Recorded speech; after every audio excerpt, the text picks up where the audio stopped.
ako. Gusto mo ba ako uwi si Tiana o hindi? Hindi nga pwede yun! Gusto mo ba ako hindi? O sagutin mo lang ngayon! Tito Vince hindi napigilang sigawan si Paye dahil sa attitude nito. Muling naging mainit ang ilang mga kaganapan ngayon sa latest episode ng reality show ng Toro Family na may pamagat na Patience. Lalong higit nga ang tagpo sa pagitan ni na Tito Vince at Paye. Usap-usapan nga ngayon ang ginawang pagsigaw ni Tito Vince kay Paye matapos sitahin ang attitude na hindi nagustuhan sa kanya ng vlogger. Nagsimula ito nang mapansin ni Tito Vince at ni Mami Tony Fowler na tila hindi okay sina Paye at Kiana pagka-uwi nila ng bahay galing kina Papi. Isa nga sa iniiwasan ngayon ni Tito Vince ay ang ma-expose si Mami Tony sa anumang away o diskusyonan dahil ayaw nitong ma-stress ang kanyang partner sa pagbubuntis nito at lalong ayaw niyang makaapekto ito kay Baby Tyrone. Kaya naman minabuti nga nitong kausapin ang dalawa dahil nasisense nilang lahat na hindi okay ang relasyon ni na Paye at Kiana.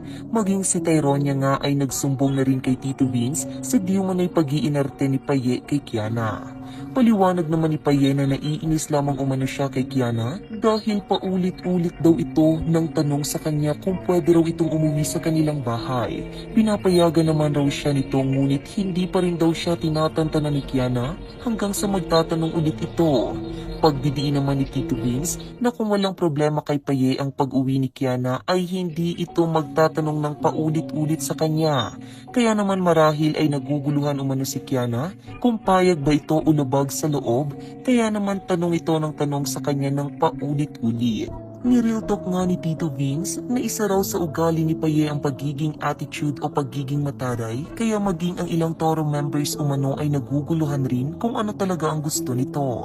Habang pinagsasabihan nga ni Tito Vince si Paye ay todo pa rin ito sa pagdadahilan, kaya naman hindi na nakapagpigil ang vlogger hanggang sa tumaas na ang boses nito at nasigawan si Paye. Mga pahayag ni Tito Vince, Paye, kailangan mong matutunan ang right attitude kapag sumasagot ka sa tanong ng tao.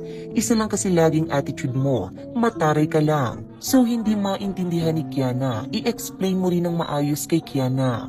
Huwag kang sumagot, sandali lang. Kahit kanino ganyan ka, uma-attitude Paye. Kahit kaninong tao dito. Hindi namin alam kung galit ka ba o hindi. Ngayon, galit ako.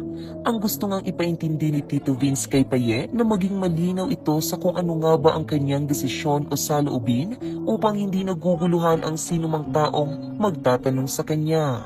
Sa huli ay humingi naman ng pasensya si Tito Vince kung nagpadala ito sa kanyang emosyon at nasigawan si Paye.